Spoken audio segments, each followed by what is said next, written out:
Much of what the ancient rabbis learned were kept secret or encrypted or hidden. And the burden of current rabbis in Judaism is to try to rediscover what they believed those guys used to know. Let's look at another evidence of design.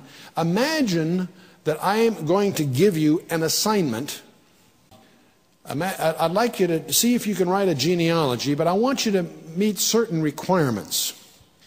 I'd like the number of words should be divisible by 7 evenly. In other words, if you divide the number of words you're going to use, I want you to, when you divide that number by 7, it comes out even. That means you can use 7 words, 14, 21, 28, 35, 42, 49. You get the idea. Whatever number of words you decide to use, it's divisible by 7 exactly. How many of you feel you could do something like that? To write a genealogy? Good, okay, sure.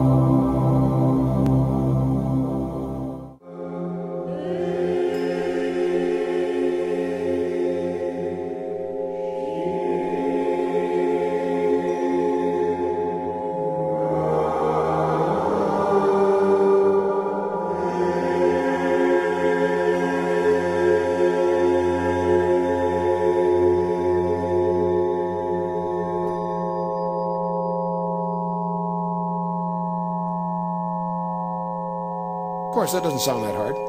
I got another requirement. I'd like the number of letters that you have in your assignment when you turn in. I'd like them also to be divisible by 7 exactly. Now, when I say divisible by 7, I mean there's no remainder. It's not like you divide by 7 and have 3 left over. So in other words, it divides by 7 exactly. The number of words divisible by 7 exactly. The number of letters divisible by 7. How many feel you could still do that if you had a little time to fool with it? Maybe a computer to help you. Okay, good, no problem. I'm not through.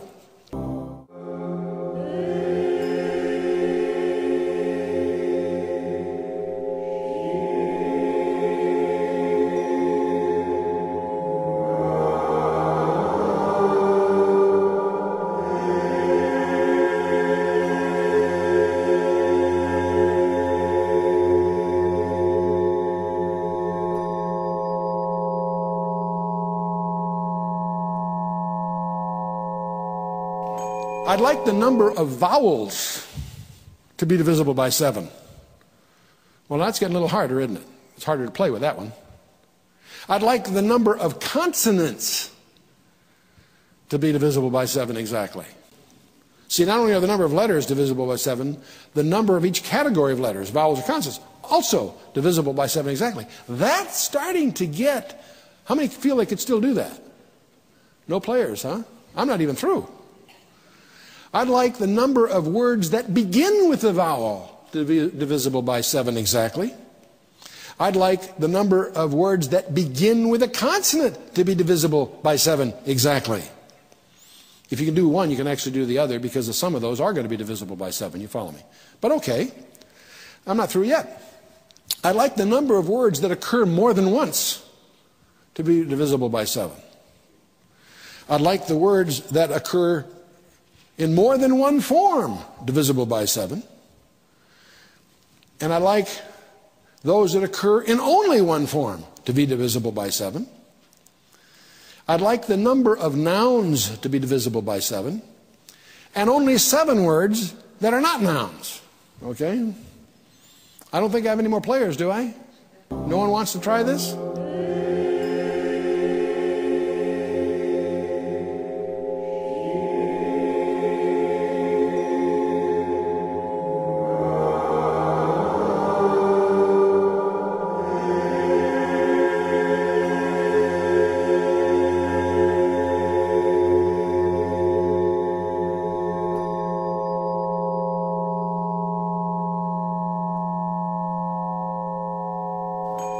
I'd like the number of names to be divisible by 7. And I'd also like only 7 other kinds of nouns permitted that are not names. I'd like the number of male names to be divisible by 7. And I'd like the number of generations that you're dealing with also divisible by 7. And you've probably guessed by now that what I'm talking about here is the genealogy of Jesus Christ in the first 11 verses of the Gospel of Matthew in Greek. In Greek. Now, this is a little exercise, of course. What I'm dealing with here are the discoveries of an interesting guy by the name of Ivan Panin. Ivan Panin was born in 1855 in Russia. Got kicked out of Russia because he got entangled with a plot against the Tsar. He went to Germany, got equivalent to a PhD there, then finally came to America. Went to Harvard, got a PhD in mathematics at Harvard. And then an interesting thing happened. Very bright guy. But an interesting thing happened. He became a Christian. He discovered Jesus Christ, and he discovered the Bible. But he also discovered that the Bible seems to be organized around sevens. And I don't mean just that there's sevens in the text. 7 bowls, 7 trumpets, and all that business. There's plenty of those. There's over 600 examples of sevens in the text itself in terms of reading it. No, he discovered that that heptadic structure, the structure built around sevens, even gets inside the language. And he spent 50 years of his life tracking down these things. He left behind, when he finally died, 43,000 pages of small handwritten discoveries of sevens in the Scripture. And I thought we'd go through each one of these this morning. But that would probably be a little rough.